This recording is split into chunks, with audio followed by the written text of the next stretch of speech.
Ајде здраво. Здраво. Добре ни дојде Добре. во втората епизода од нашиот подкаст Бета Муабет.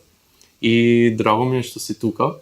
Иако реков дека ќе го правам подкастот малку со поразновидни гости, ајде да речам, нема да се фокусирам само на книжевници, но еве некако така испадна и втората и третата епизода. Веќе најавам дека ќе ни биде со книжевник, но мислам дека е добро за почеток, бидејќи и јас лично најмногу сум поврзан со книжевност и мислам дека е добро за разбивање на тој некој мраз.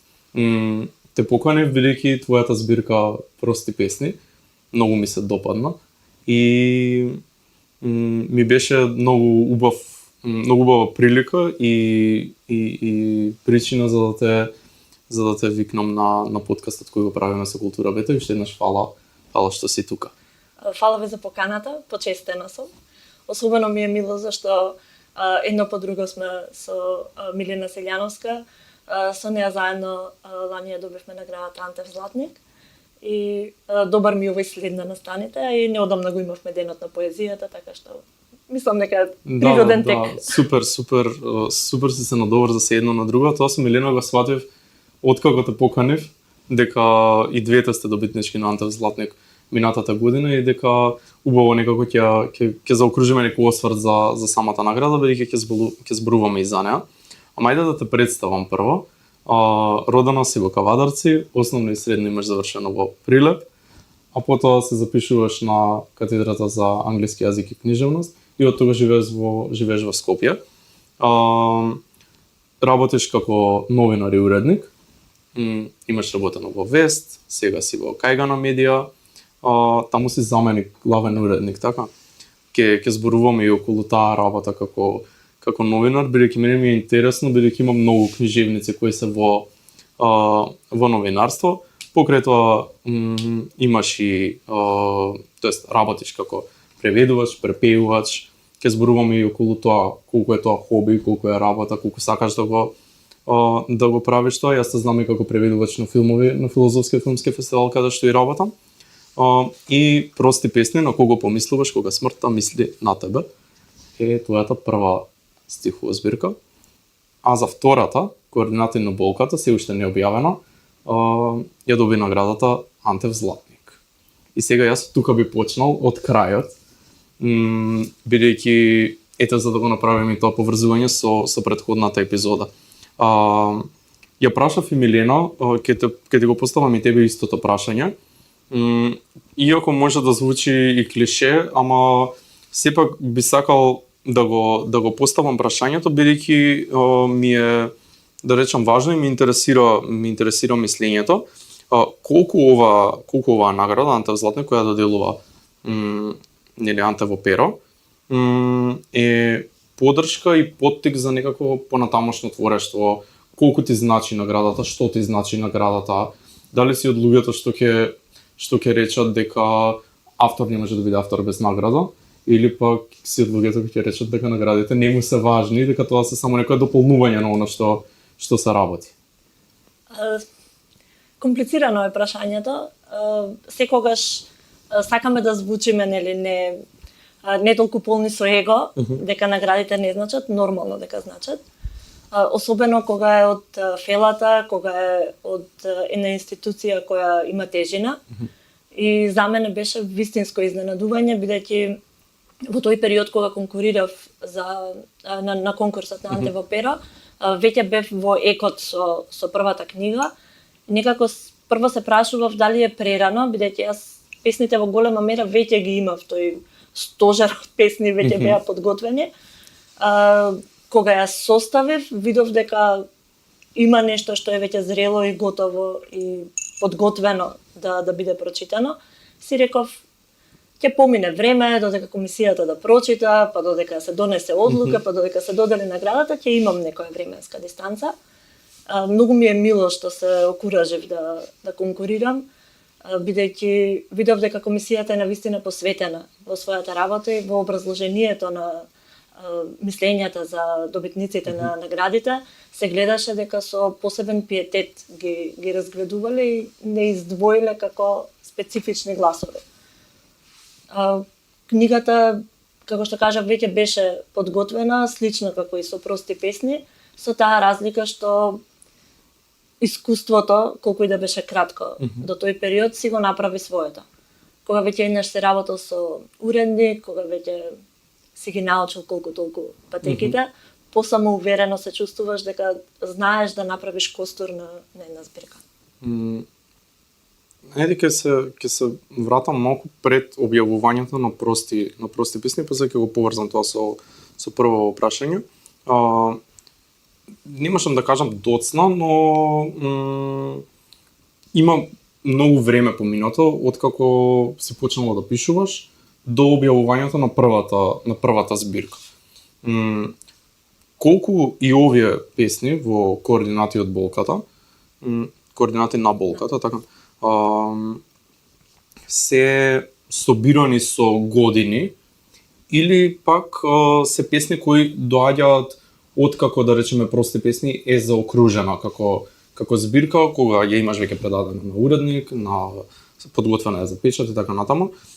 Дали тоа тој корпус песни што го спомена е истиот корпус песни со прости песни? Делумно да, а делумно се веќе и понови песни, со тоа што кога го правев изборот за прости песни, тоа не беше избор ајде да го извлечам она што јас мислам дека најдобро ме представува, па овие другите се второстепени или второкласни, туку сметав дека таму во тој концепт и во таа приказна, во таа нишка припаѓаат тие песни што се одбрани таму. Овие не се она што станало после првиот избор. Туку ова се песни што почекаа малце за и јас прво да се отворам кон публиката, а потоа и самата да си го најдам тој редослед на нештата. Така што составувањето на координати на болката беше еден многу лесен процес, барем за мене лично. Предпоставував дека е така, бидејќи прости песни е генерално, да речем, концептуална збирка. Значи имаш концепт и во самите циклуси, песните кои се внатре, ќе зборуваме понатаму во текот на муабетот и за тоа. И предпоставував дека ова е еден завршен концепт, сега се подготвува нов концепт кој е исто така заокружен. Ајде прво околу насловот на координати на болката. Колку реферираш со овој наслов на антологија на болката на Раце? Од после сватив. Бидејќи јас кога го чув, ми се поврза генерално со тој наслов, како и многу од, да речам, насловите или некои стихови во прости песни со некои од нашите македонски поетски класици. Во моментот на составувањето на координати на болката, јас веќе имав поминато низ еден сериозен процес на себесознавање, на себе преиспитување. И тука сватив дека прости песни само го отворија порталот кон тоа кои се темите што сакам да ги обработувам и во иднина, а кои се навистина изворно мои, изворно јас. Така што ако со прости песни ја начнавме идејата за траума, за болка, за загуба, во координати на болката веќе се идентификуваат различните етапи на тоа спознавање и од тука пронаоѓањето на точните координати за да можам да ја лоцирам болката. Бидејќи само препознаена и почувствувана болка може да биде излекувана болка. Поинтимно можеш да кажеш дека координати на болката? Многу поинтимно. Да речеме, не дека оваа не е лирична поезија во прости песни, мислам лирична поезија. Повеќе мислам на поезија, кога велам лирична поезија, мислам на поезија каде што го имаме тој некој љубовен мелос, па и патос до некаде. Но од самиот наслов, бидејќи немам увид во песните, се надевам наскоро ќе имам, добивам такво чувство дека е поинтимно, некако баш како да си се средила со песните тука и сега имаш некое поинтимно отворање. Можам да кажам дека овие песни се резултат на сите тие болки, трауми, загуби, а во координати на болката се враќам малку назад. Од каде потекнуваат тие болки, како ги класифицирам без да знам кога пишувам. Можеби затоа и песните застапени во координати на болката сметам дека не сум подготвена да ги споделам. Многу пати претходно сум кажувала дека збирката беше готова, песните беа готови од секогаш, јас не бев спремна. Така што секое ново пакување на тие мисли, авторот сметам дека треба да е подготвен да зборува за нив, да ги разглобува, да ги раскостува, за да може на вистина си допре до публиката. Кога го имаше тој момент, мислам не кога, како дојде до тој момент да си речеш да, подготвена сум, еве сум, повелете читајте. Бидејќи јас, извини, јас некако кога решив тоа, дека ќе пуштам нешто во јавност, ми беше така еден период после многу долго мислење, некое соочување со себе, бидејќи реално е разголување. Сериозно разголување. Мислам дека ми требаше време јас со себе, да се договорам дека е време да ја пуштам во светот.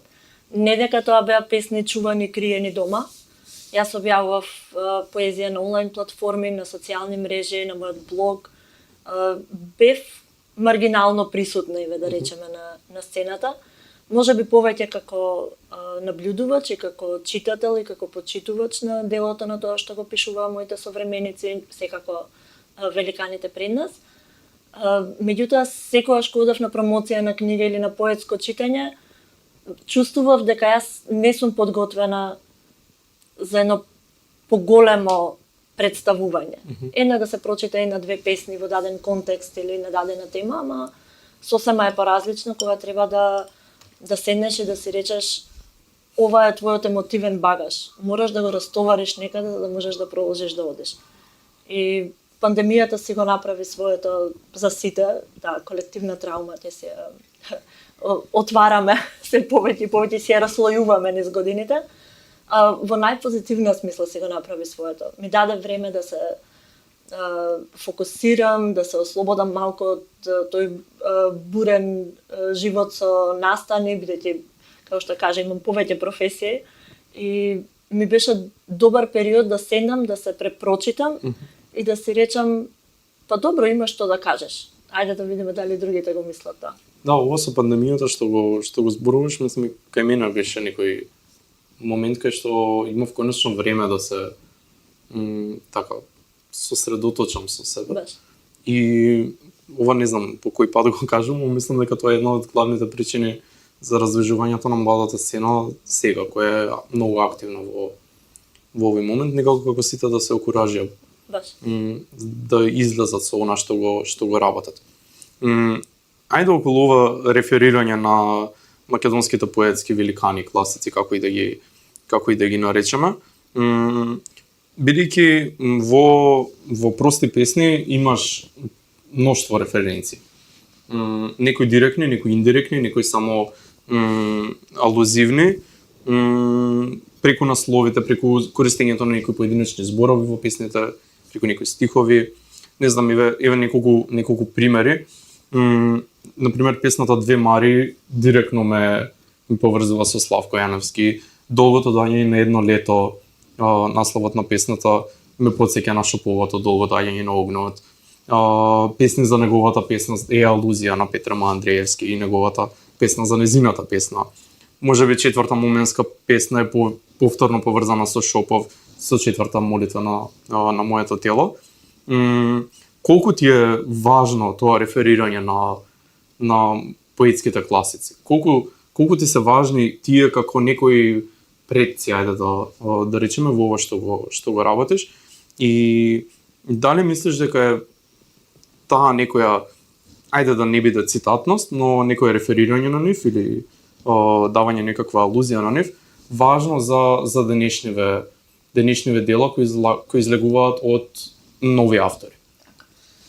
Многу е битно да нагласам дека јас немам намера никогаш да употребам алузија или да реферирам на некого или на нешто, бидејќи тоа е толку многу дел од мене и толку многу ги имам читано тие автори, што веќе се врежале некаде во мојот не само книжевен, туку и мисловен код. Јас сум човек што многу темелно ги работи работите и многу темелно пристапува кон уметностите воопшто. Што значи дека ако некоја збирка или некоја песна сум ја прочитала еднаш и ми се допаднала, јас сум ја читала речиси секој ден повеќе пати. До толку што веќе тие зборови мене ми одзвонуваат во глава одново и одново. Значи тоа читачко искуство си доаѓа со творештвото. Да, и несомнено и желбата за учење на јазикот и за студирање на јазикот и јазикот како појава и македонскиот јазик поконкретно. А работата па како преведувач ми овозможува секогаш одново и одново да наоѓам нови зборови, нови фрази, нови начини да се изразам и таа игра секогаш ми била многу возбудлива и многу инспиративна сама по себе. Има автори кои творат многу структурно, знаат дека ќе напишат песна, јас никогаш не знам дека ќе напишам песна. Песната си се таложи, си се калеми некако во глава и потоа само излегува, готова, спремна. Јас сум многу благодарна на моите наставници и професори во основно и во средно образование, заради тоа што на еден толку топол, фамилиарен начин ние има доближено македонската книжевност, до тој степен што ние ја живеевме. Ние бевме пресретни кога имало било какви смотри или некој настав натре во училиштето, сме се молеле да бидеме одбрани тие што ќе рецитираат или ќе читаат или ќе напишат нешто. Така што барем за мене тоа беше многу важен дел. Исклучително важен дел. Голем дел од детството и раната младост поминав во читање, дури ми се чини дека повеќе од 50% од книгите што ги имам прочитано до 15 години. Сега некои можеби не биле баш за возраста соодветни, ама Радован Павловски, например, цело средно го читав и го препрочитував и не ми се веруваше што читам. Значи си дете кој е читал? Многу. Тоа е нашето семено наследство. Ние сме куќа во која се чита. Да, тоа е убаво. Кај мене е сосема обратно. Барам личното искуство. Моите многу читаат и имаме некој таков однос генерално кон уметноста. Ама јас како дете ич не сакав да читам. Сега студирам книжевност и тоа многу нагло се промени кога почнав да учам философија и тогаш некако ми почна таа желба да читам многу. И еве некако така си дојде природно. Патеките се за сите различни, дали ќе стигнеме до истата цел во исто време и на ист начин е небитно, битно е да се најдеме. Некаде во зборот да се сретнеме. Исто така ќе нагласам дека е важно да се препознае желбата, ако не е секогаш нели талент видлив кај младите автори, ама многу е важно да се препознае, да се охрабри детето да пишува. И да му се помага во изразувањето, да му се нудат предизвици, да му се нуди литература во насоката во која гледаме дека има желба да пишува, бидејќи јас почнав повеќе со проза, па се свртев кон поезија и во текот на учењето тоа се менуваше напред-назад, ама во секој случај уште учителката од основно препозна дека имам желба и волја за пишување и тоа го ревносно го поддржуваше и го охрабруваше. Да, тоа е важно. Особено кај наставници и кај професори понатаму кога ќе препознаат и кога некако ќе те насочат да работиш на тоа е клучно. Па и не мора да се професори или наставници, некој авторитет или не мора да е авторитет, некој кој е повозрастен доколку го лоцира тоа и те насочи, мислам дека ќе направи добра и многу е важно да се охрабри. Не е само ти си добра во тоа, можеш да се занимаваш со тоа рекреативно, туку тебе те бива, зошто да не си го продлабочиш тоа? Да. Колку можеме да кажеме дека имаш веќе некаков изграден стил, бидејќи напишување? Бидејќи кога ја читам прости песни, конзистентна си во начинот на кој што пишуваш. Не е тоа исто пишување на песни, туку баш некаков да речам, изграден стил кој прашањето ми е дали тој стил го среќаваме и во координати на болката. Дали можеме да зборуваме за некаков карактеристичен начин на пишување кај тебе? Она што ми се случи непосредно пред да ја понудам втората книга на издавач, беше моментот кога сватив дека сите мои песни се прости песни. Дека во основата се што досега имам напишано, најверојатно ќе го напишам во блиска иднина, секогаш ќе бидат тие простите песни. Само што ќе еволуираат, ќе се наоѓаат во други насоки, ќе одат нагоре или надолу, ама во секој случај мислам дека несвесно си ги окарактеризирав ете песните како прости песни. И на начин како што Блаже Конески ги замислил, предпоставувам, дека на простиот, на искрениот начин кој пишуваше најдобро, и на начин дека јас сакам да се играм со јазикот. Зборовите ми се забавни, интересни, ме прогонуваат, се движат околу мене, ми се движат во глава. И една многу убава забелешка од еден пријател добив после промоцијата во Прилеп, вика начинот на кој ти користиш архаизмите и диалектните зборови, не е дека си го видела или си го слушнала зборот, па ајде убаво ми звучи или ми одговара ритам рима да направам со него, па ќе го употребам, туку тоа е жива употреба на јазикот. Тие цели фрази се фрази што јас сум ги слушала и од баба ми и од луѓето околу мене, ама тоа е жив јазик во Прилеп. Тоа не е некој во прашлива витрина затворен јазик, па ајде сега ќе го оживуваме. Јас сум го слушала како таков и бидејќи од секогаш многу ме интересирала и македонската народна песна и особено патосот во нашата македонска народна песна и едноставно е природниот начин на кој излегуваат од мене. Јас колку и да сакам не можам да бидам модерен или современ автор. И дури имав еден момент, мислам дека беше околу 5-6 години по доаѓањето во Скопје и почнав да се движам во некои литературни кругови, да одам на поетски читања, да видам што се случува и во една вечер добив 4-5 коментари од луѓе ми рекоа: "Ама шо сега ти што го пишуваш? Звучи многу старо, многу здодевно, многу мемлосано. Кој сака модерен човек сега да слуша вакви зборови, па са речник ќе отварам за да ти ги разберам песните? Подобро, не се маче." И тоаш во моментов малку се демотивирав да продолжам да излегувам јавно со песните и да ги читам. По некој време сватив дека тоа беа четворица мажи, а дека жените многу поразлично изреагираа на песните и си реков: добро, секој си има право да се го изрази своето мислење, ама тоа во никој случај нема да ме обесхрабри. Да, и нема да ме натера да си го сменам стилот за да бидам допадлива, за некому да му се допадам. Таа двојност ја има и денес во новата генерација.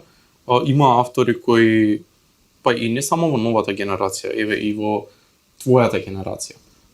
Ако можам да направам воопшто таква поделба меѓу моја и твоја генерација, има автори кои се држат до таа некоја поетика на секојдневие, до едноставен говор, а има автори кои многу се навраќаат на традицијата, на архаичното. И добро е да има таа двојност, бидејќи секогаш го имаме тој момент на некое почитување на минатото, иако звучи и патетично малку, ама мене ми се допаѓа што можам да читам и такви автори, бидејќи што ќе правевме ако сите пишуваа за Токму секојдневието. тоа. Јас им се восхитувам на моите современици кои знаат баш онака урбано да се изразат и да доловат жива вистинска ситуација на нашето време. Тоа не значи дека јас седам затворена во манастир и не сум во контакт со современиот надворешен свет, туку напротив, тоа е начинот на кој знам и можам да се изразам. Зошто би се мачала себе си или би се ја потиснувала во себе таа поезија, што ме прави мене прави мене посебна, не посебна како многу сум посебна поразлична од другите, туку ме прави јас. И знам дека дури песни што сум си ги наоѓала запишани некаде во тетрадка или во компјутер или во некој файл заборавен, ќе ја најдам и некое време ќе се мислам, јас сум си ја зачувала од некаде или е моја песна и после некој време да, моја е. Не може да биде на некој друг. А уште едно прашање имам околу овој втор ракопис. Ќе го видиме ли меѓу корице наскоро? Да, веќе сме во процес со издавачката куќа Илика. Оттаму најдов на многу голем ентузијазам и лесно одеше разговорот. Сакам да им давам шанси на младите и на помалите издавачки куќи. Првата книга ја објавив преку УПН публикација. Уредничкиот тим беше многу нежен и внимателен со мене како за автор што прв пат објавува веќе одамна не е во младата генерација, во младиот бран. И многу убаво ми ги покажа, патоказот ми го дада за тоа како што се работи.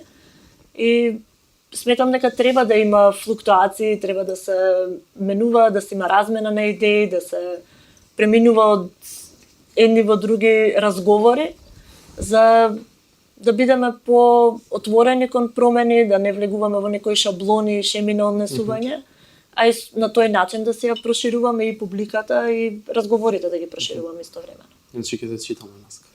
Па се надевам многу наскоро.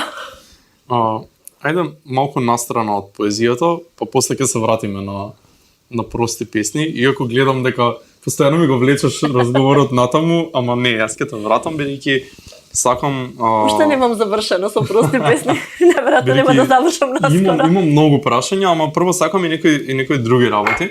Значи, настрана од поезијата, долги години работиш како новинар, сега си и заменик уредничка, имаш објавуване текстови на многу платформи, активна си во тој, да го наречем некој медиумски свет. Колку како автор книжевноста ти помага при новинарската работа и обратно, колку новинарската работа ти помага во книжевност? И двете имаат врска со јазикот. На кој начин го употребуваме јазикот, ја прави разликата. Сум имала среќа да учам новинарство од многу квалитетни новинарски имиња, да ги гледам како работат, да ги наблюдувам како работат и да научам дека колку и да има стандарди за пишување на новинарски текст, за тоа што ти треба како информација или знаење или мислење да го изразиш, начинот на кој ќе го напишеш, изборот на зборови, ако си кадарен, треба да го кренеш на нивото што го имаш ти. Јас како човек што пишува долго време и проза и поезија и новинарски текстови преведувам долго време, сум видела дека си помагаат заедно сите тие. Ако после подолго време читање извештаи, само новинарски текстови и пишување и истражувања, мозокот му треба прочистување. И дури некаде понекогаш како да се борат во глава.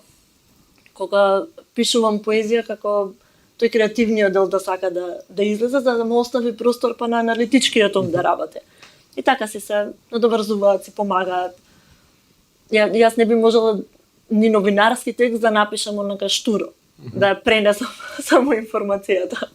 Покриваш култура и често, барам откако работиме со Култура Бета, си човек кој ни дава простор медиумски и со интервјуа и со објави за настаните кои ги правиме, но ме интересира што ти е најблиско како тема која сакаш да ја работиш, која ја работиш. Социјалните теми ми се на прво место, секогаш кога имам прилика да работам на истражувачка сторија или да обработам некоја тема или тема што произлегува од настани што премногу бурно ни се случуваат во нашето општество. Од секогаш сум била и воспитувана и учена и тоа е во мојот карактер да ги застапувам маргинализираните, да им дадам глас на оние кои поретко имаат шанса да бидат слушнати.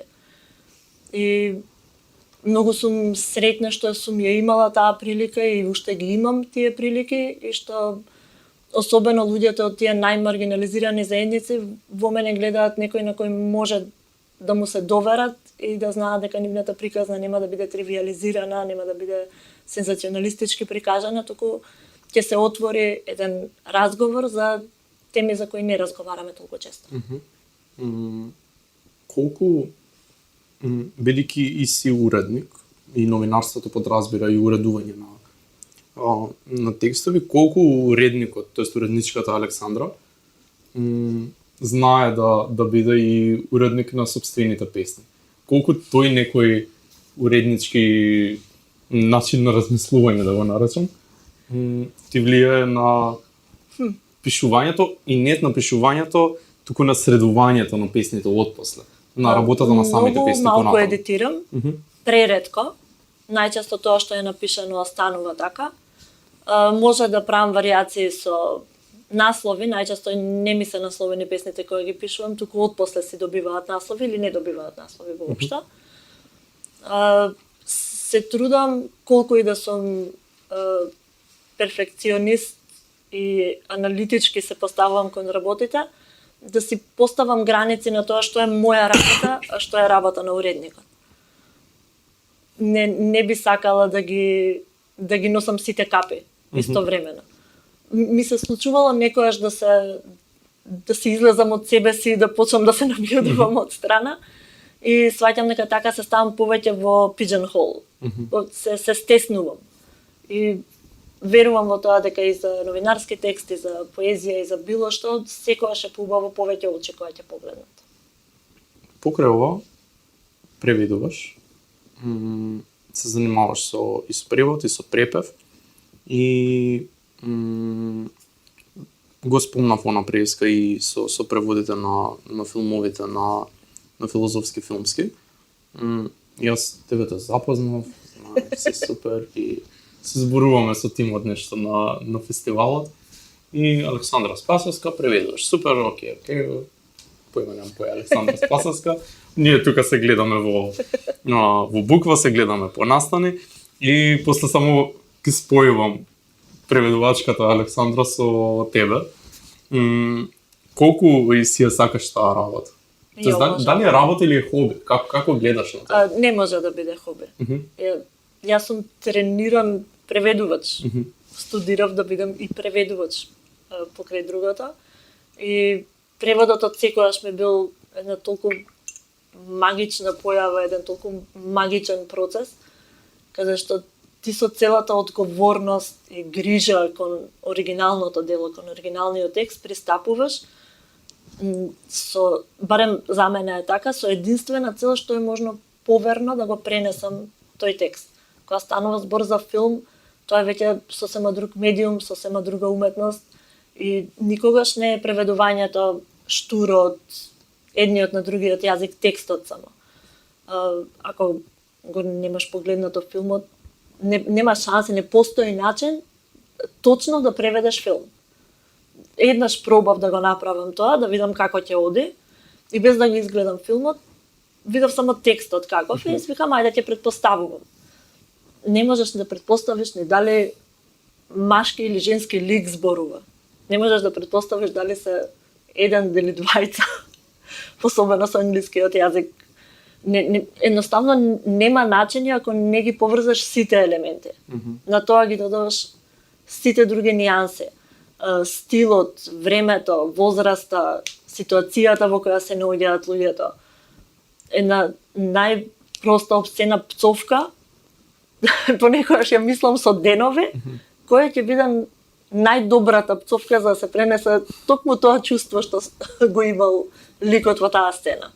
Ја прашав и Милена ова, бидејќи таа се занимава со превод и со препев, колку преведувањето на песна, на некој прозно парче, еве и на филм, е и креативна работа и колку додаваш од своето, бидејќи кога читаме некои преводи, не знам, да ги земаме препевите на Гане Тодоровски.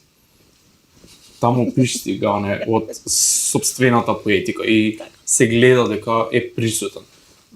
Дали си дозволуваш, условно речено, да се ставиш и себе си во преводот? Неизбежно е некогаш да ти провее нешто. Ако работам со жив автор и автор кој со кој можам физички да се видам.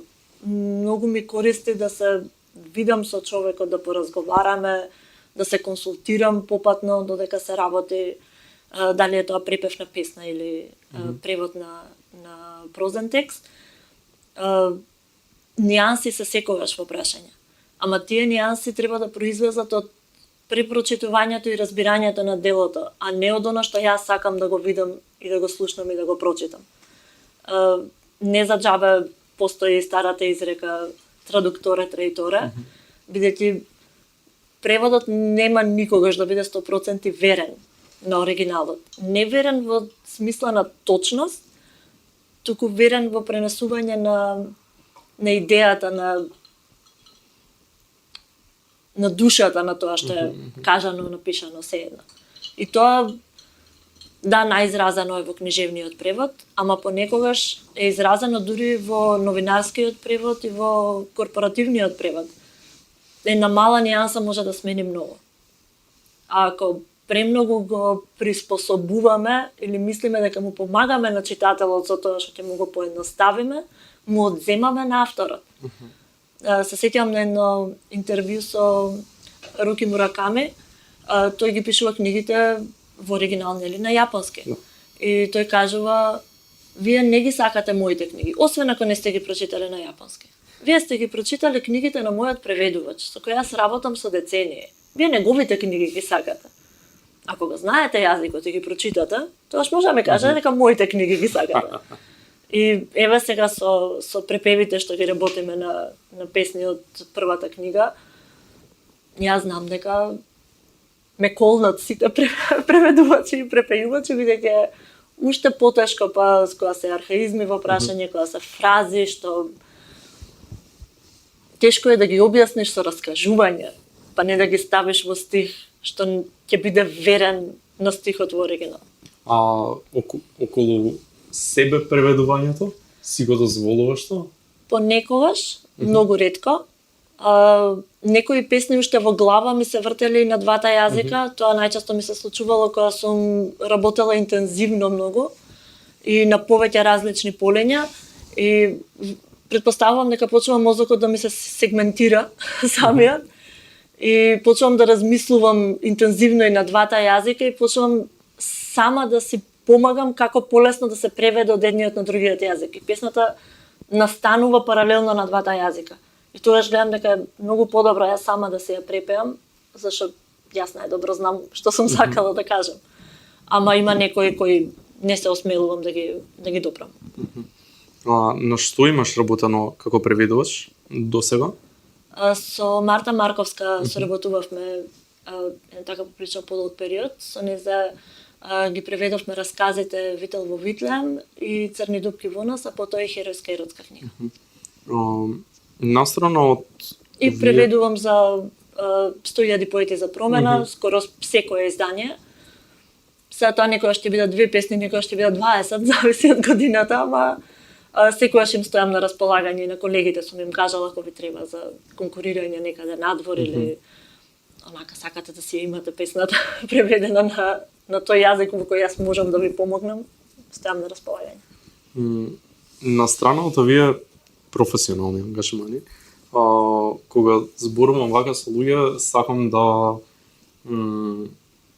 чепнам, ајде да речеме во приватното.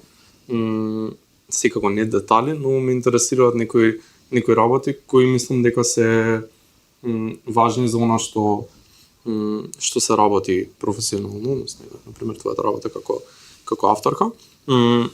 Родена си во Кавадарци, израсната си во Прилеп, живееш во Скопје, и ќе ти го поставам најнеблагодарното прашање, кој град ти е најблизок?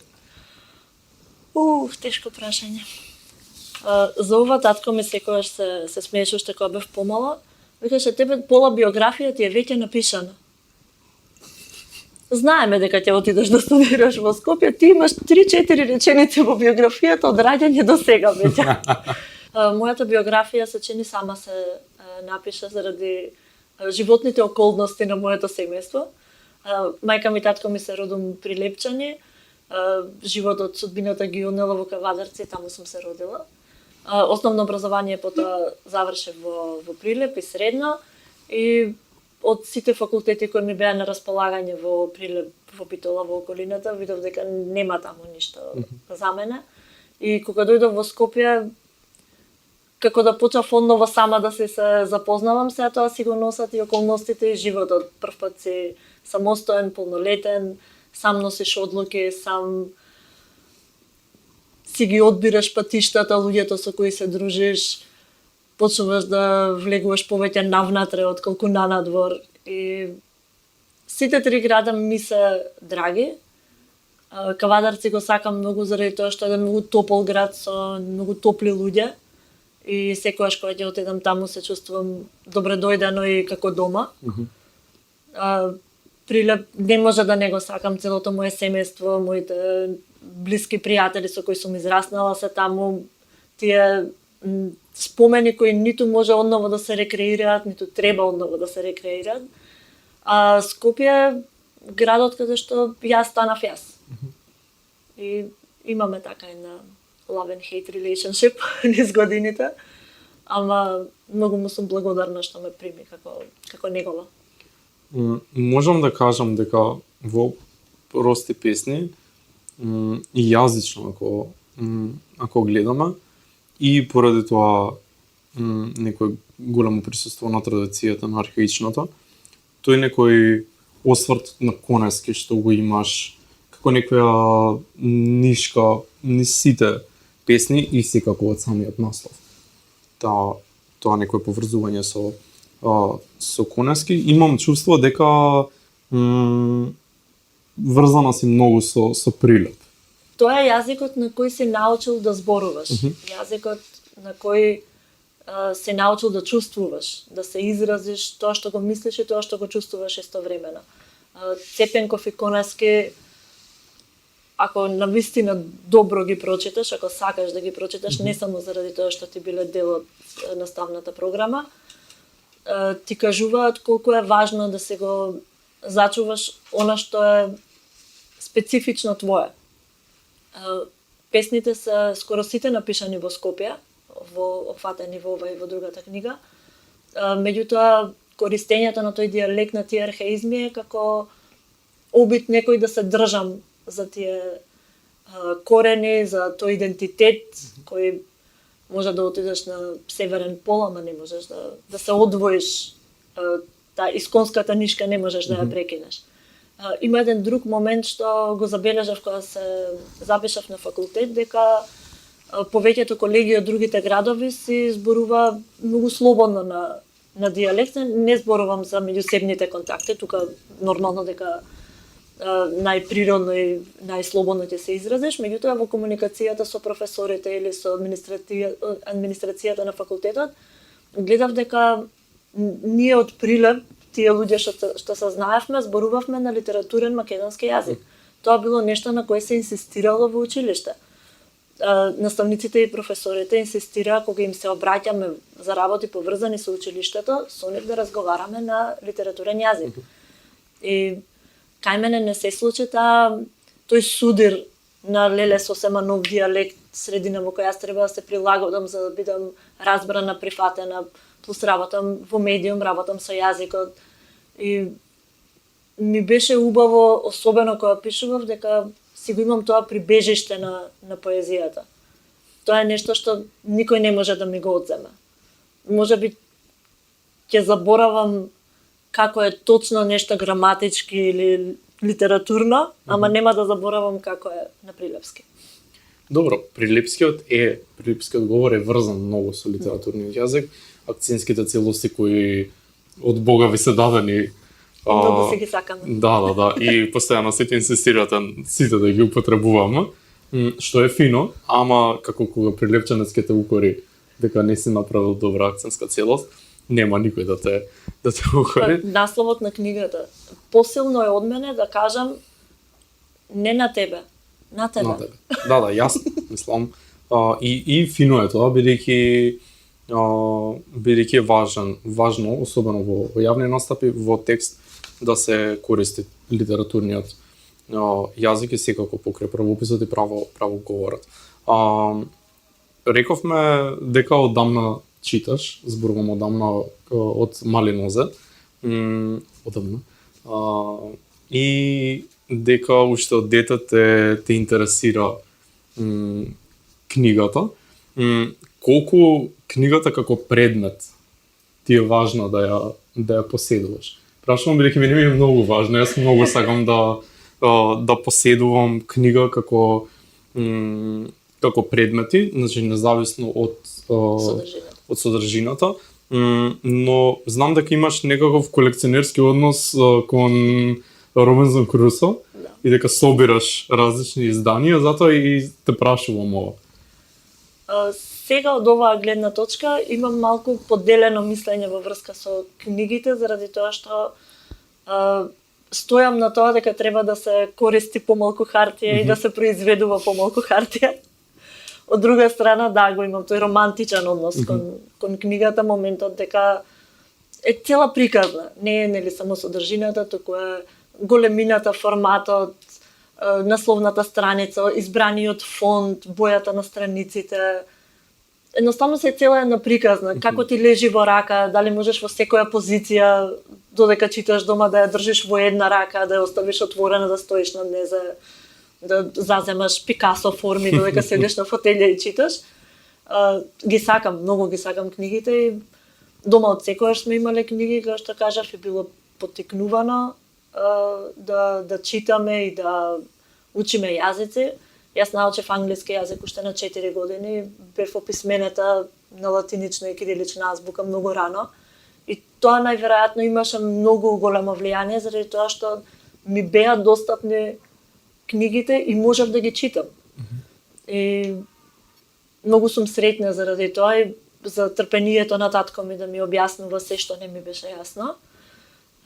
Кутриот беше како одечка енциклопедија и толковен речник. Постојано го прашав, сега што значи, а сега зошто истиот збор е два пати различно употребен, зошто е сега вака, зошто онака. Многу љубопитно дете изгледа сум била. И кога ја издадов оваа книга, кога ги добив првите 100 примероци, вака ги погледнав и викам, нема шанси ја ги дадам јас на некој, сите за мене ќе се била, за мене. И после се реков, ама направивме толку убава книга. Ајде да не се ја чувам себично. Да, корицата е прекрасна. Да, јас сум многу горда на Марија Конеска. Јас кога ја видов, ми фати многу око веднаш. И бидејќи беше најавено, па потоа после подолго време. Да. Некаде декември или јануари најавивме, излезе дури во април, мај. Да, излезе за ланскиот сајм. Да, точно. Ама баш корицата беше причината поради која што те поканив тогаш на поетска епизода. Да. Се распрашав која е вторката, ми се свија корицата, мора песните да се добри. И тоа ми е секогаш интересно дека иако нели го има она да не ја џаџнуваш книгата според корицата, многу ми влијае изгледот на самата корица и често си ја поврзувам со содржината и мислам дека многу твоева корица на прости песни е многу поврзана директно со содржината. Многу. Длабоко. Корицата ја правеше моја многу добра пријателка Марија Конеска и со неа се разбираме со многу малку зборови, ме прочита и ме разбра која ми беше идејата и ова е првата и последната верзија на корицата. Она што го спомна за Робинзон Крусо, само да се навратам накратко, изгледа повторно е она со преводот. Мене ми се допаѓаат старите преводи. Под стари подразбирам 70-ти, 80-ти. И да, секогаш ми било интересна илустрацијата на корицата, порано многу се обрнуваше внимание на тоа и академски сликари ги правеа кориците, особено за лектирите и за популарните книги. И јас ја сакам таа верзија на Робинзон Крусо од 74-та, мисля, че ни дека. И секогаш кога ќе најдам ново издание, точно знам и каде се моите омилени делови, отворам и гледам дали е истиот превод, што е сменето. И на факултет кога ја читав во оригинал, бев добре, убава. Ама беше многу поетично преведена. Се тука да, може би си зел малку повеќе слобода преведувачот, ама има такви конструкции во Робинзон Крусо што само на поетски начин би можело да се долови таа пустелија, таа самотија, тоа колку си доволен сам на себе. И кога дојде време да се прави корица за книгата, има една така бекграунд стори има малку на тоа. Марија прво направи корица за конкурс за јубилејното издание на книга на Блаже Конески пред неколку години. И незиното идејно решение не беше избрано, ама мене многу ми се допадна. Таму беше ликот на Блаже Конески со многу згрчен израз на лицето и со езерото во очи, токму за песната Езеро. И јас тогаш ќе кажав, ова е прекрасна корица, ова е прекрасна илустрација. И верувам еден ден ќе се најде на книга. И кога дојде време за мојата книга, ја прашувам, ќе сакаш ли секако. И имавме прво некои разговори да правиме вака, да правиме онака и не направивме ништо конкретно. И мене ми текна на корицата. И таа ми вика, ама треба ти да бидеш ликот. Зошто би бил некој друг лик на твојата книга? И имав еден автопортрет што самата се имав направено во огледало, направен токму во жарот на создавањето на песните. И пак ќе кажам, прва и единствена верзија на книгата и многу ја сакам. Си ја гледам дома така од време на време и си викам, алал да е. Значи покрај насловот, врската со Конески ја имаме и на самата корица. Уште нема одговориме на прости песни. Не, имам уште две прашања кои ми се битни поради значењето на Култура Бета како организација и сакам сите кои ни гостуваат и на подкастот и на другите рубрики на кои работиме да им го поставувам ова прашање, бидејќи знам дека следиш културни настани, присутна си на промоции, на книжевни и поетски читања, представи, концерти. И знам дека си свесна за ова раздвижување на младинската културна сцена и тоа е исто едно прашање кое го поставувам на секој. Како гледаш на тој развој? Дали ти се допаѓа тоа раздвижување, насоката во која оди таа сцена во овој некој период последниве години? Не само што ми се допаѓа, ме радува. Бескрајно многу ме радува. Да, ова е прашање од рубриката да се пофалиме самите. Баш заради таа возрастна дискрепанца кај мене, прва книга објавив на речиси 40 години, заедно во големиот бран на млади автори, особено во семејството на ПНВ публикации. И јас сум многу среќна и благодарна што младиот бран ме зеде и ме понесе без никаква намера да ме потопи. И многу сум среќна секогаш кога одам на настани, кога гледам колку осоколено и самоуверено младите луѓе настапуваат и на сцена и во споделувањето на пишаното и на мислењата. Имавме долго време некој вакуум каде што немаше многу диалог ни меѓу генерацијскија, ни меѓу современиците. Астални проекции на Ана и Ѓоко направија огромно пополнување на таа празнина. И сега кога гледам дека ова не е само ајде ние ќе пишуваме, ќе се читаме, ќе правиме нешто да ни помине времето, да се изразиме креативно, туку ова јас барем го доживувам како еден многу осмислен и цврст концепт кој постојано си наоѓа нови истомисленици, па и неистомисленици кои се отворени за диалог кој е конструктивен. Не е само ние нашето друштво, нашето кругче спроти овие другиве, туку ајде што имаме да се размениме. И ти гледам дека тоа не е само на книжевната сцена, туку и на музичката, и на драмската, и во ликовната, и веќе има и вкрстувања на поетски читања, во позадина се изложени слики или некакви други визуелни дела. Млади автори прават музика за независна сцена за театар, млади автори пишуваат песни за млади музички состави. Сето тоа ми дава многу надеж дека навистина младите ќе го спасат светот. Прости песни на кого помислуваш кога смртта мисли на тебе. И твојата прва збирка, дебютантска, излезе како издание на прва публикација. Мој франец од преска што се обидува да мрдне.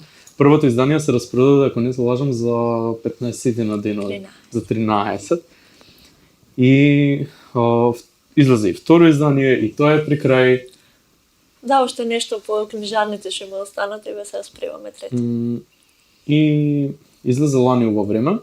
Имаше скопска промоција на сајмот на книга лани.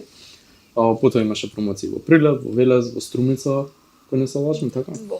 И во Охрид. И откако излезе оваа стихозбирка, настави на неколку поетски читања, фестивали и така натаму. Ајде прво вака, што генерално ти донесоа прости песни? Што доби од оваа стихозбирка откако излезе? Освен тоа, некое колку соголување, толку и ослободување, претпоставувам. Да, многу голема слобода ми донесе книгата, заради тоа што е нешто што си го направив сама, на начин на кој јас сметам дека треба да биде направено, го направив со вистинските луѓе кои ми ја дада вистинската поддршка и насока.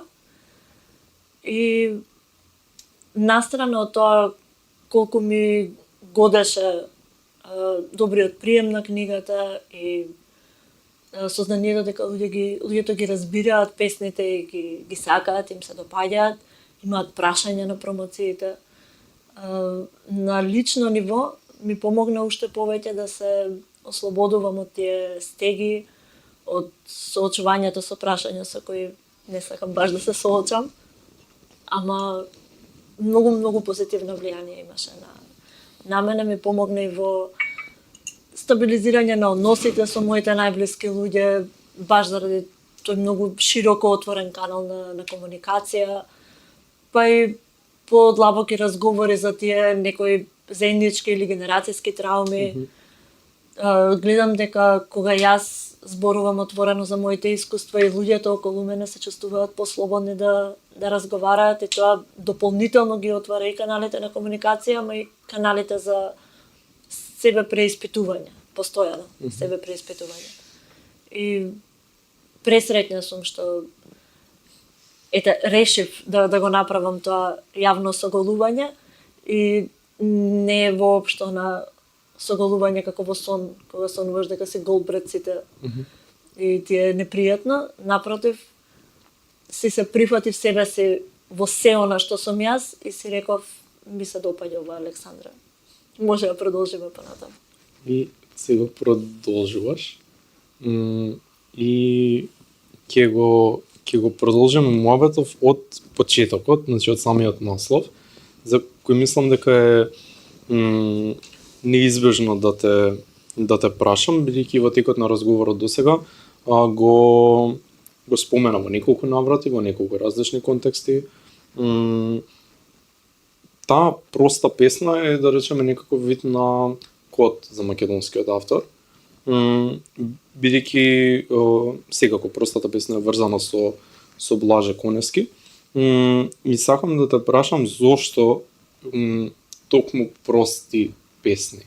Зошто е важно да се пишуваат прости и строги македонски песни и дали е лесно да се напише проста песна?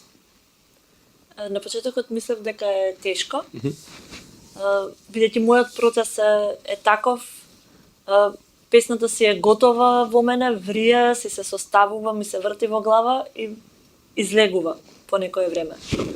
Лесно ми беше бидејќи бев многу искрена кон поезијата и кон себе си кога ги пишував, бидејќи не ги пишував за да бидат прочитани или за што се очекувани од мене, туку бидејќи имав потреба да ги напишам. Во текот на целата оваа година и со многуте промоции што се случија пред позната и многу непозната публика, сватив дека одново и одново наоѓам нови толкувања на прости песни надвор од тоа што била мојата првична идеја. книгата оригинално имаше друг наслов и сега сум многу среќна зашто не се објави под тој наслов и сватив дека тоа не е вистинското име на оваа збирка поезија. Прости песни, прво да, Блаже Конески, бидејќи се пишува на најпростиот разбирлив начин, не ја интелектуализирам премногу поезијата, не ја правам вештачки на некое друго повисоко ниво, туку пишувам онака како што чувствувам и размислувам, а тоа е јазикот на кој сум се научила да ги изразувам моите чувства. Прости се заради тоа што колку и понекогаш да сум се трудела да не одвојам и одгатнам и покажам дел од себе, тие пак ме откривале на најсировиот и исконскиот начин на кој сум постоела во тоа време кога сум ги пишувала. Алитерацијата е неизбежна, една од омилените форми на изразување ми е. Буквата П заради Прилеп, заради татко ми Петар, и ја сакам како буква, таква е, како порта, како заштита некоја, дека под неа секогаш можеш да бидеш засолнат во невреме. И низ промоциите слушав луѓе како се ги толкуваат на различни начини. Во Струмица една девојка забележа дека ова се прости песни на кој помислуваш кога смртта мисли на тебе. Односно, колку си искрен со себе. Ако чукне тој судбинскиот час, колку ќе бидеш ти во ред со себе се, со тоа што си го направил, со тоа што си го напишал, со тоа што си го оставил. А сега и околу прочка некако сватев дека се и прости песни за простување. Бидејќи тоа е изразот што се користи, прости ми просто да ти е. И тоа е многу голем празник во Прилеп кој се празнува на еден многу специфичен начин со преправање, не со маскирање. Тоа преправање е со цел да се заштитиш од злите духови, до некаде хумористично, да го измамиш другиот, да направиш да си мисли дека си некој друг. Така што овие песни колку и да ме соголували, исто така и ме заштитувале. И на некој начин се песни со кои си простив. И можеби и они мене ми простија зашто толку долго време чекаа да бидат објавени. Влада Урошевич во разговорите со Владимир Јанковски кажува едно за мене многу интересна работа, дека секогаш се спротивставувал на ставот на Конески за таа проста и строго македонска песна и го поставува прашањето зошто песната да не биде барахна и палава. Зошто? Ако авторот сака песната да биде таква, песната ќе биде таква. Пак се враќам на тоа, ова е мојот начин на изразување. Не постои правилен и погрешен начин да се изразиш, постои искрен и неискрен. И кога е искрено, и кон себе, и кон поезијата, и кон читателот, ќе си ја најде својата публика, ќе ги излечи тие за кои е наменета да ги излечи, да им помогне. А ако се трудиш да звучиш како некого, или да се трудиш да имаш некој глас кој не е вистински твој, тестот на времето претпоставувам дека нема да го издржи. Имаш едно дополнување на насловот, или дел од насловот, или поднаслов.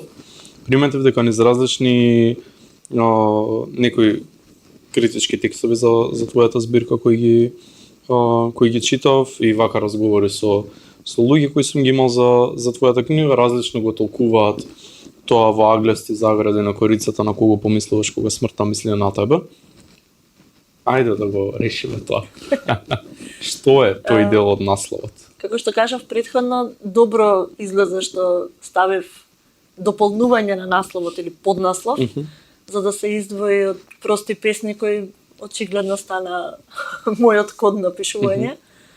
Тоа е стих извадок од една од песните од последниот циклус. И за мене освестовачкиот момент на минливоста на животот и на она што го правиме, дека ако имаш нешто да споделиш со луѓето, сподели го. Дали е емоција, дали е мислење, дали е напишано дело, се едно. За мене лично приватно, тоа беше моментот кога сватев дека не смеам веќе да си дозволам да губам време за опции, за можности, за потенцијал, за може би ќе излезе нешто од ова, туку како нека пресвртна точка, како нека остро пресекување. Ако сега не стрефи нешто, што направи? На кого му кажа дека го сакаш? На кого му ги покажа песните? На што мислиш кога мислиш на смрт? Тоа е малку комплицирано прашање и во последно време најверојатно најмногу на себе. Многу ми е важно да имам здрав и добар однос со себе. Не мислам дека ако поминуваме низ некои процеси или некои излекувања и слично, дека не сме вредни за сакање или за разбирање или дека ние мора да се средиме целосно за да може да се дадеме во било каков однос или врска. Дали е тоа семејна врска, партнерска, другарска, каква било. Сега ми е најважно да сум добра со себе, да сум нежна кон себе и да не ги гледам толку во крајности нештата, туку да уживам во тоа сивилото измеѓу. Нека постојат многу бои на спектарот. Ми даде добар шлагворд со ова мислам на себе. Бидејќи би одел накратко циклус по циклус, инаку збирката е составена од 3 циклуса. Првиот е писмо до неа, вториот е песни за неговата песна и третиот циклус е земање с Богом. На промоцијата која се случи на минатогодишниот сајм на книга, каже на интересна работа дека во збирката имаш љубовни песни пишувани од гледна точка на некој машко поетско јас. И дали тие песни може да се читаат како некоја посвета кон себе, како давање на, ајде да речеме, на љубов кон себе. Мислам дека и го кажав тоа и со љубово се насмејавме, дека некои од песните се напишани онака како што јас сум сакала, ми било потребно некој не да ми напише песна, туку да ми го каже тоа на таков начин. Мислам дека и како нација сме малку така затворени во поглед на комуникацијата, многу штуро се комуницира и посебно во тие млади години кога пресвртни моменти се случуваат, не знаеме точно баш што бараме и од себе си и од партнерите. Мислиме дека е доволно физички да се изрази љубовта и дека не се потребни многу зборови, ама ете на поетското јас му било потребна таа поезија и некогаш на мои многу блиски пријателки им било потребна таа поезија и тоа искажување љубов. И сум ги напишала така како песна што заслужила да биде напишана. Ова го имаш и во самата збирка е видливо, ова и за пријателките делот што го споменав. Во првиот циклус писмо до неа имаш неколку песни со Марија во насловот, значи тука е 2 Марии првата песна, Ноки без Марија втората песна, понатаму Бела Марија, Црвена Марија. Марија е присутна како име, како лик во многу песни од збирката. Нема да прашам која е Марија, но би те прашал дали со Марија пробуваш да поправиш една, да речам, неправда која ја има во македонската книжевност со отсуството на жената и не само во отсуство на жената во содржината на песните, туку и отсуство на жената на целата сцена. Бидејќи кога зборуваме за поетски класици, зборуваме генерално за мажи. Дали го има тој момент со овие песни? Накратко само за која е Марија. Марија сум јас и Марија се скоро сите жени кои ги имам сретнато и со кои имам разменето некаква енергија, некаква приказна или некакво искуство. Причината зашто мислев дека е многу важно да се каже името, а Марија еве да го земе како универзалното име за жената, е токму тоа да се каже дека постои вистинска жена од крв и месо, дека најчесто жените во нашата поезија биле опејувани како нешто вон жената како битие. се алудирало на незината убавина, на незиното трпение, жената како мајка, како страдалница, како поим, како родилка и така натаму, но не жената како она што е, вистинска личност, со незини чувства, со незини мисли, со незини искуства. И исто така многу сакам кога се обраќаат луѓето едни на други со нивните целосни имиња, не миловни имиња, не скратени, нагалени, така натаму, туку баш името. Да застанеш пред некого и да му се обратиш со името и да му ги кажеш тие емоции. И мислам дека е тоа многу важно да биде како такво запишано. Она со пријателките, што го спомна. Има неколку песни посветени на други жени, на Јасмина, на Јосипа, на Мери и така натаму. Имаш песни посветени на таа некоја женска телесност, која не е представена ниту еротски, ниту најсовршено, туку даваш некое прикажување на самата телесност во некоја незина повистинита, но и милна некоја страна.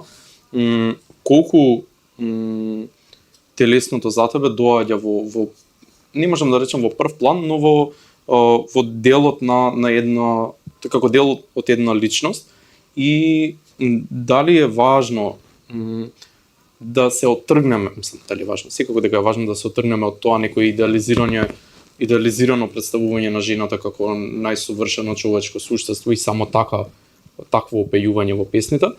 И тоа што е присутно во твојата поезија е токму обратното. Значи баш представување на некоја страна која кај нас во поезијата, а и генерално да речеме во книжевноста го немаме она вистинско представување на жената. Дали тоа ти е важно? Многу.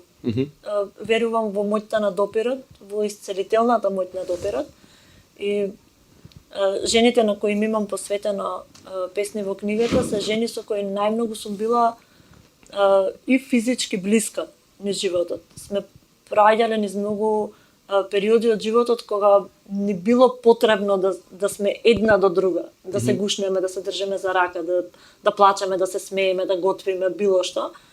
А во периодот кога излезе книгата, сите освен една од тие жени веќе беа иселени од Македонија. И мене ми беше многу тешко сознанието дека на мојата прва промоција нема да ги имам сите тие жени таму со мене, ама сакав да им дадам дом на нашите спомени. Сакав да ги овековечам онака како што сметам дека заслужиле да бидат овековечени. Со се она што се нивните доблести, мани, нивните одлуки, нивните мисли, желби. И тоа не се песни во кои јас само така лесно ги опевам и кажувам колку се тие прекрасни, колку тие заслужуваат убави работи. Туку баш дека нивните искуства се валидни и дека нивните тела се убави заради тоа што се нивни, не заради тоа што се совршени. Јас не ги опевам од па ни машкиот субјект, не го опевам бидејќи е физички прекрасен. Туку бидејќи некогаш некаде било прибежиште некакво тоа тело. Во вториот циклус има, да речем, нешто сосема друго од овој прв, но сепак се надоврзува. Песни за неговата песна е насловен вториот циклус, и оној внимателен читател веднаш ќе ја препознае алузијата кон Петро Андриевски и неговата песна за незината песна. Дури на промоцијата знам правевте и споредба со Јуле. Да, визуелна споредба правеше. Колку ги пополнуваш белините што тој ги има оставено во неговата песна за незината песна. Колку реферираш тука вистински на него и зошто? Како што кажав и претходно, без никаква интенција. Тоа се подсвесни одговори на тоа што сум го читала многу пати. Како дел од мене да сакал да ги пополни тие белини, да ги наречеме. И не е ни со намера да се умилкува на авторот, да се умилкува на читателот, да се привлече некако со насловот. ниту да се навлегува премногу длабоко. Едноставно, поетското јас сакало да даде поетски одговор на тоа. Полне вториот дел со дихотомии, јас ти, жена, маж, таа, тој, таа што сака, тој што е сакан. И преовладува некоја љубовна нишка, низ целата збирка. Не е тоа љубовна поезија патетична или некоја младалашка љубовна поезија, но дали воопшто можеме да ја определиме твојата поезија како љубовна поезија? Дали е прости песни љубовна стихозбирка? Целата има врска со љубовта како ентитет, како енергија, како научена и стекната вештина до некаде. И пак се враќаме на она колку сме истравматизирани и оштетени за да знаеме да сакаме да покажеме, прифатиме и научиме љубов. Љубовта не ја гледам само како еротска љубов или како љубов помеѓу двајца или повеќе луѓе, туку како способност да се споделува, способност да се дадеш себе си, да примиш нешто што другиот има да ти даде, но и да поставиш граници кога чашата ти е преполна и не можеш повеќе да примиш, кога ти треба време да ферментираш. И можеби целата збирка не е класична љубовна поезија, ете вториот дел може да се нарече дека е по лиричен, ама дури и низ тие љубовни провејувања пак размислувам за меѓучовечките односи. Не зашто ти мене не ми ја возвраќаш љубовта или зашто јас не можам да ти ја дадам.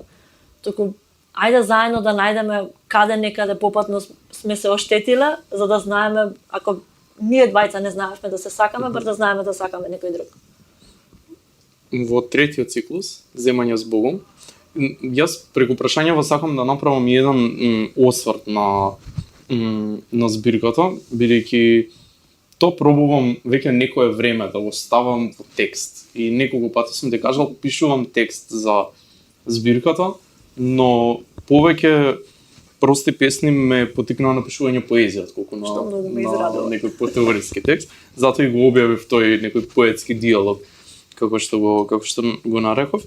Ама сакам низ прашањава и еден осврт да дадам. Во третиот циклус, кој е составен од 19 помали песни, кои може да се читаат како една поголема песна, па и може поема, да речеме. Песните се насловени, секоја е обележана со една римска бројка, поманични се од претходните, повеќе се неодредени, не се ниту силно љубовни, ниту апатични. Повторно имаш обраќање, но не директни. Се занимаваш со, не знам, некои поопшти теми, слобода, земјата, движењето и така натаму. Дали после таа некоја силна женскост во првиот циклус, обраќањето до оној кој е сакан, без разлика дали тоа е љубовно, пријателски или не е ни важно во вториот циклус. Во третиот циклус го имаш некој заедништво од првиве два. Тука некако како да се крие тој вистински свет, да го наречам, на Александра, односно на авторката, односно на лирското јас.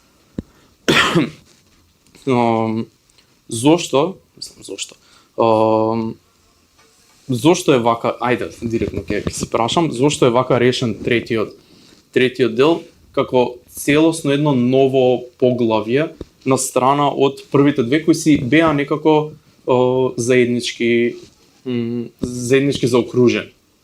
Можела збирката да заврши пред третиот циклус? Можела, ама јас верувам во моќта на 3 и ми е потребен тој баланс. Ако песните во првиот и вториот циклус се стојат самостојно и си имаат имиња и си имаат идентитет, последниот циклус секако еден вид рембл, бидејќи се и така пишувани. Тоа се песни пишувани во автобус, во движење, во преполни кафани, ресторани, клубови. рано наутро, многу доцна навечер, настанување од маса, од ручек. И беа на некој начин како мали записи во дневник, кај што нешто многу сакаш да го кажеш, ама не сакаш премногу голем контекст да му даваш. Ама сакаш да го кажеш, сакаш да излезе од тебе. Така И така не звучи. случајно се вика земање с Богом. Тоа е како едно раскрстување.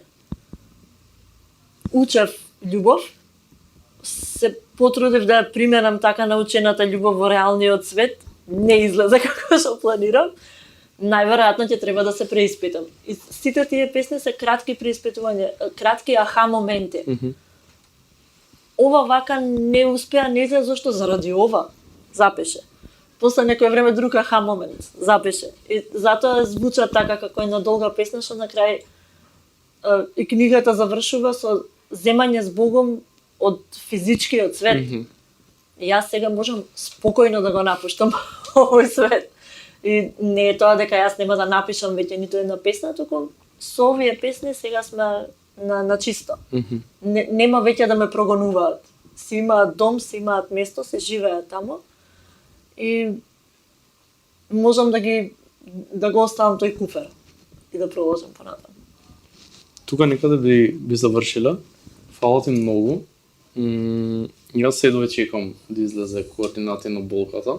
Тоа ќе биде насловот што би излегол и кога ќе излезе таа збирка како книга, да. Фала ти многу. Фала ти тебе за проникливите прашања. Беше уживно. Исто.